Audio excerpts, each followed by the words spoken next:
Evet,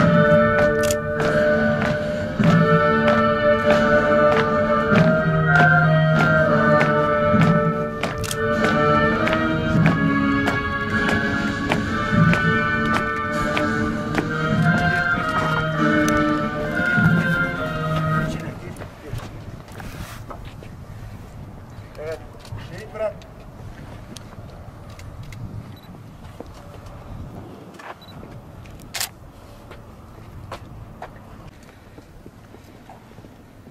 Hey! Esas dur.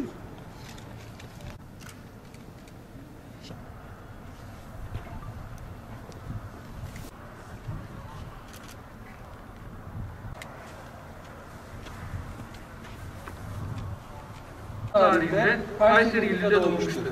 İlk ve orta öğrenimini Kayseri ilinde, lise öğrenimini Kuleli Askeri Lisesi'nde tamamlayan Şehit Jandarma Yüzbaşı Yasin Kurt, 2009 yılında Karaharp Okulu'ndan mezun olmuştur.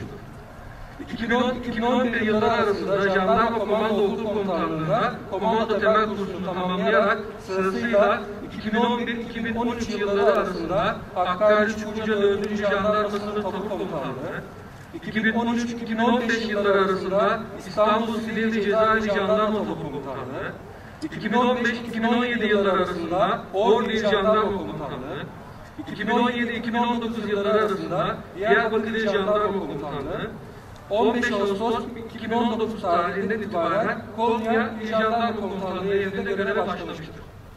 Şehit Jandarma Yüzbaşı Yasin Kurt, Barış Pınarı Harekatı sonrasında hayatın normalleşmesine yönelik çalışmalar kapsamında terör örgütleriyle mücadele ve güvenlik alanlarının faaliyetlerinin planlanması ve icrası amacıyla oluşturulan Suriye görev yapmak üzere 28 Haziran 2020 tarihinde Suriye Resulay bölgesinde görevlendirilmiştir.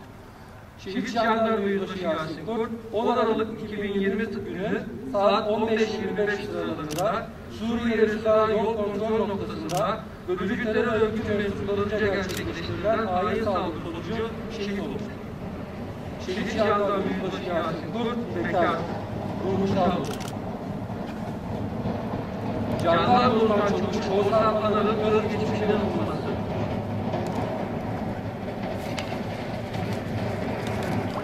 Şehit Jandarma uzman çavuş Oğuzhan Pınar 1 Ocak 1992 tarihinde Çorum ilinde doğmuştur. İlk orta ve lise öğrenimini Ankara ilinde tamamlamıştır. 13 Mart 2016 3 Haziran 2016 tarihleri arasında 7. Jandarma Komando Eğitim Alay Komutanlığı'nda 22 dönem teröristle mücadele harekatı kursunu tamamlayarak 20 Haziran 2016 tarihinden itibaren Erzincan İl Jandarma Komutanlığı emrinde göreve başlamıştır.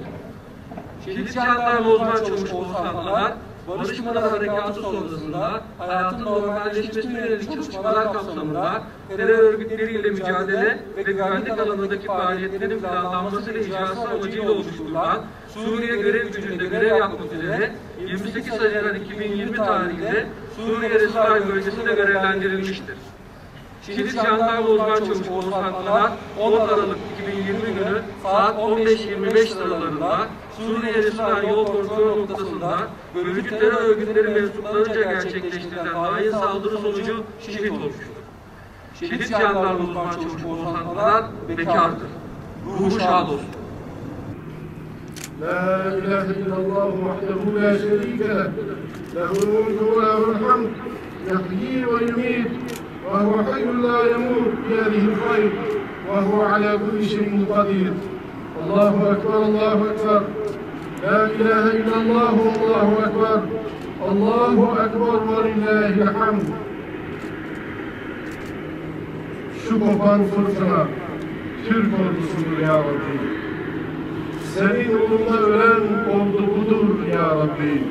Ta ki yükselsin ezanlarla müeyyet namın. Galip et, çünkü son ordusudur İslam'ın.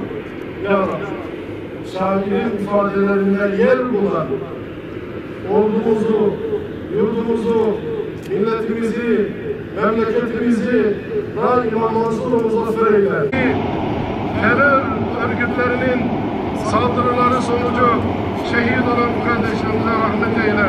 Peygamberimize civar eyle. ailelerine, milletimize sabırlar ihsan eyle.